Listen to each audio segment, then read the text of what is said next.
Welcome to the Off-Farm Income Podcast, everybody. Thank you for joining us here on our YouTube channel.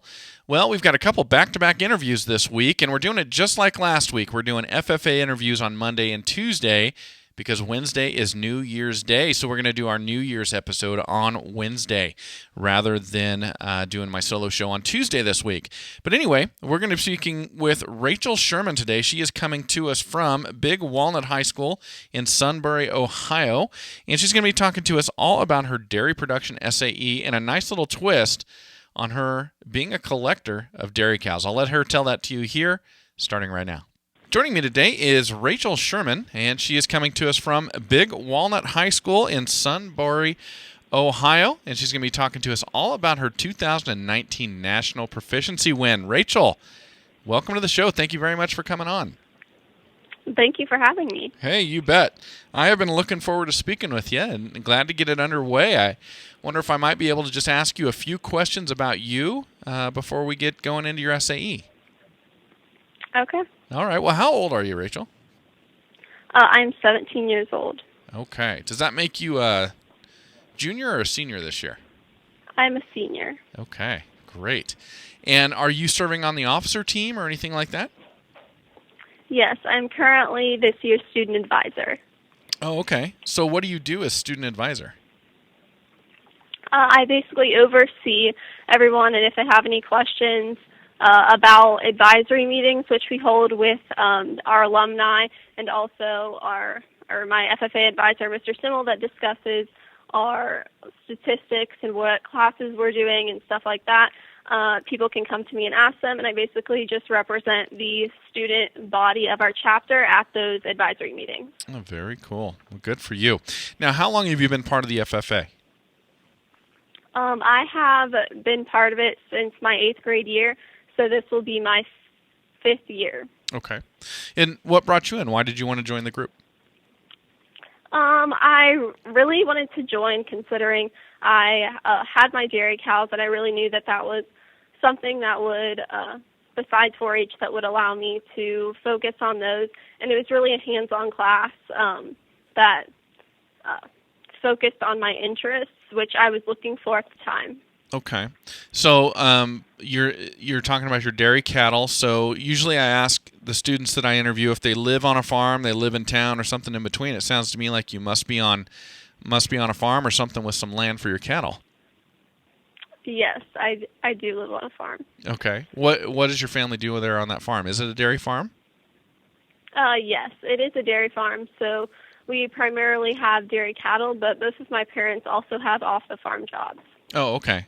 So, oh man, so are they milking twice a day before and after work? Yes. So they work nights. So they Okay. will milk in the morning when they get home from work, and then at night before they go to work. Wow. Well, this show is called Off-Farm Income, and people that want to farm, they make their off-farm income in a number of different ways, but hats off to your folks. That's a heavy responsibility both before and after a night shift. I've worked enough night shifts to know what it feels like when you get home. Yes, I'm definitely grateful for what they help me with. Oh, wow. Very interesting. They both work night shift. What do they do? They are a nurse. My mom's a nurse, and my dad is a stock person that works. Okay. Yeah, so both working overnight. I've done plenty of that, so yeah, let them know my hat's off to them because I have definitely worked overnights, and I love cattle. I don't know if I'd want to be milking cattle when I got home, so their commitment is awesome. Yeah. Well, obviously that's an example for you. They must love it if they're going to be that devoted to it, and it sounds like that's something that you enjoy as well. Yes, from a young age, I really just focused in on this and really enjoyed my time here. So with my cattle, so I basically never left. Okay. Well, let's do this. I want to acknowledge your FFA advisor really quick, and we'll kind of loop back around to that. But who is your FFA advisor there at Big Walnut? My advisor is Mr. Jeff Simmel. All right. Thank you for acknowledging him. And Rachel, really quick, I want to acknowledge a couple of my sponsors.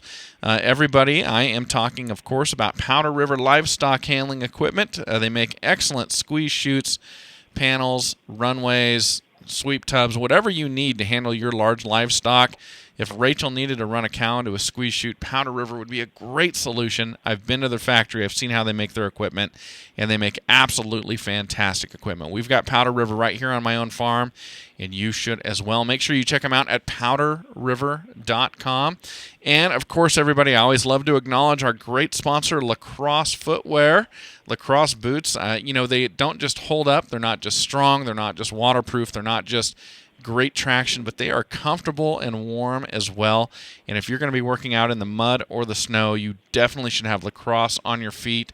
And I will tell you what, I always love to mention this during my FFA episodes, but Lacrosse Footwear has been a proud supporter of the FFA for a long time now by annually sponsoring 15 scholarships along with 100 jackets as part of the Give the Gift of Blue program, everybody. So make sure you're going over to lacrossefootwear.com and you're putting Lacrosse on your feet.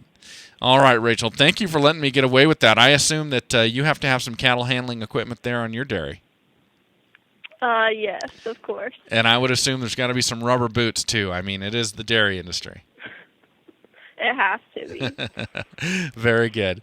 Well, I got to ask you, before we jump into your supervised agricultural experience, your school name, Big Walnut, there's got to be a story behind that.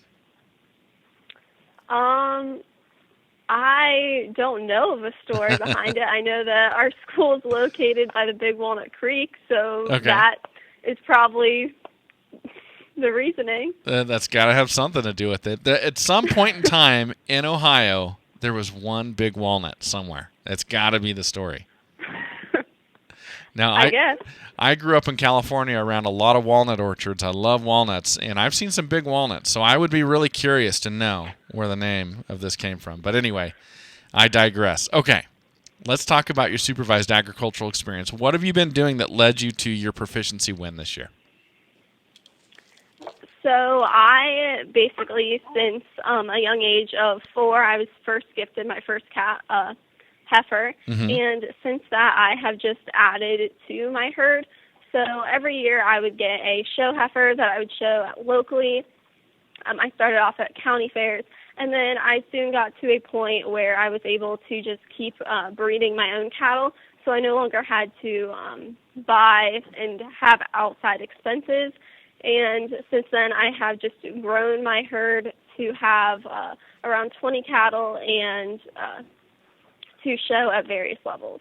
Very cool. Well, what breed of dairy cow are you raising? I have all 6 of the major dairy breeds. Oh, really? Okay, that's interesting. Yes.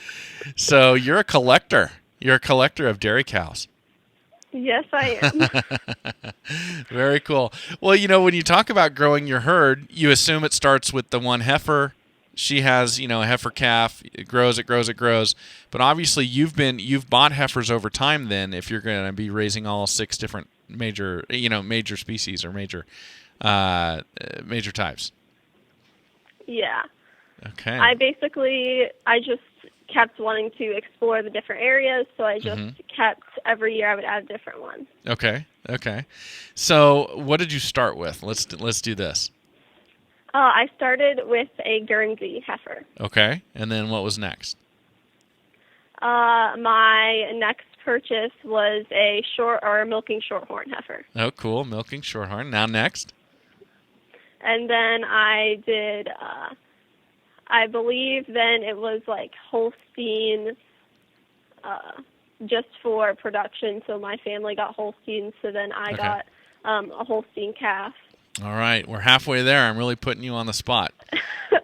What came next? And then jerseys were then added just because it was basically by luck. We bought a Guernsey cow, and then the person who brought the Guernsey cow hauled it to us.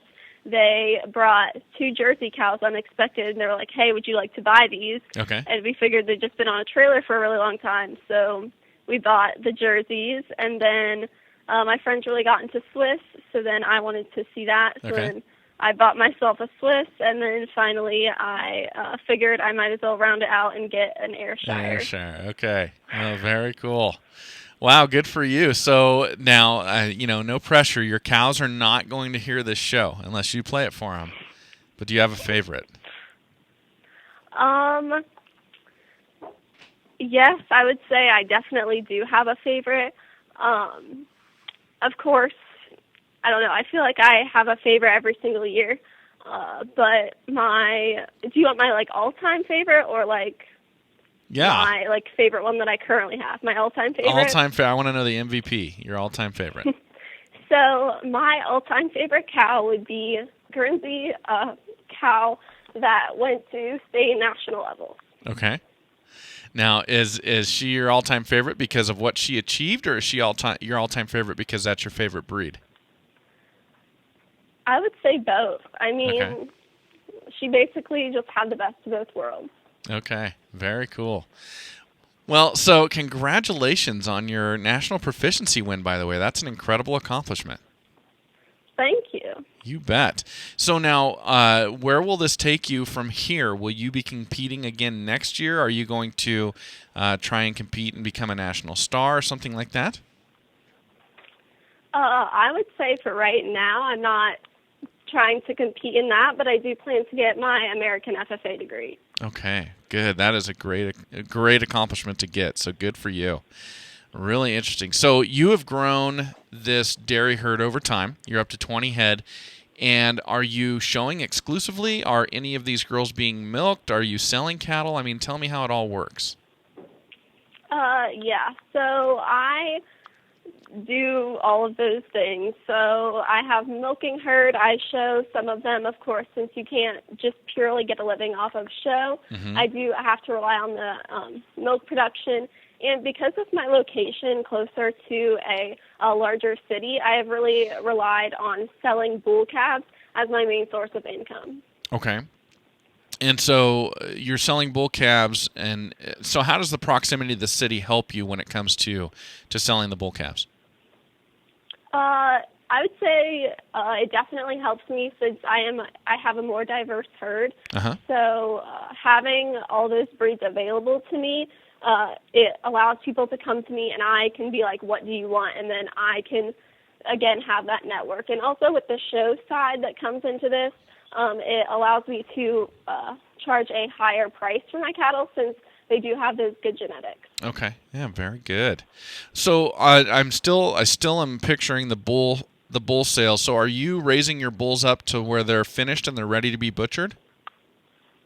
No, I usually sell them as calves, and they will either go into feeders to be shown as dairy feeders, okay, or some of them eventually grow up to be bulls, and basically the buyer gets to choose what they do with them. So okay. I will usually sort out based on what they're going to be, what their future is. Got it. Okay, so the proximity to the city just gives you more potential buyers, it sounds like.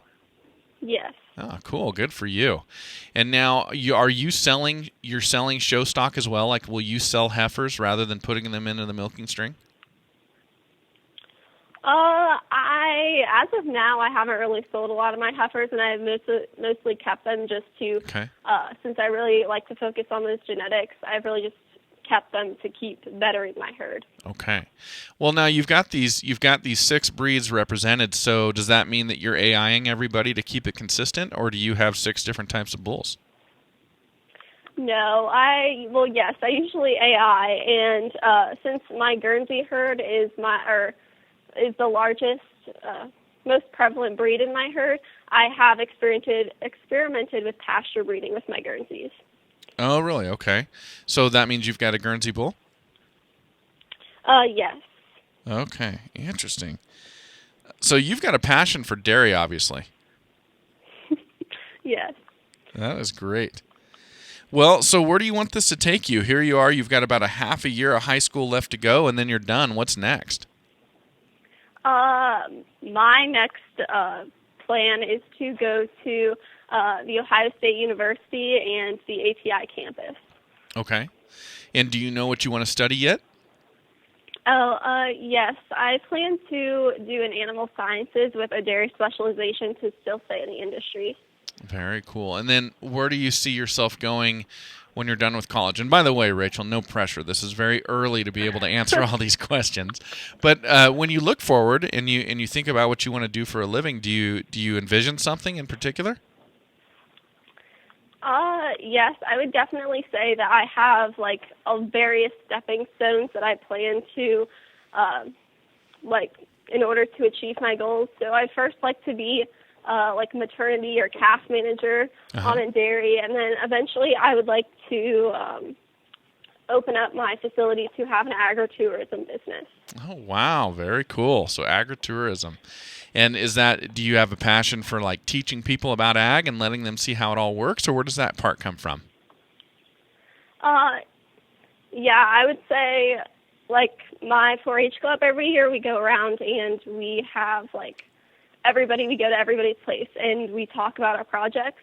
And since I am the only, like, dairy is very uncommon in my area, I basically just teach the club about dairy. And I would say since I've been doing that from a young age, it really just stemmed from that. And I really enjoy talking about my herd and what I do with it. That's great. Wonderful. Well, Rachel, before we wrap this up, I want to ask your advice for other FFA students that are going to be following in your footsteps. If they've got a wild idea like, I want a cow from every different dairy breed or something like that, what advice would you have for them in terms of whether or not they should go for it? I would say definitely to go for it, because you don't have to have the most amount of cows, or you don't have to stick to the 2 major dairy breeds to be successful. And I would say that's definitely the one thing that this experience has taught me, is that like basically you can make it with anything. Awesome. Well, Rachel, thank you so much for joining us today. Real pleasure speaking with you. Thank you, you too. Well, thank you for being here, everybody. Always love having you here on our YouTube channel. Appreciate you being here. Happy New Year, everyone. And as always, enjoy your journey to the ultimate lifestyle business, agriculture.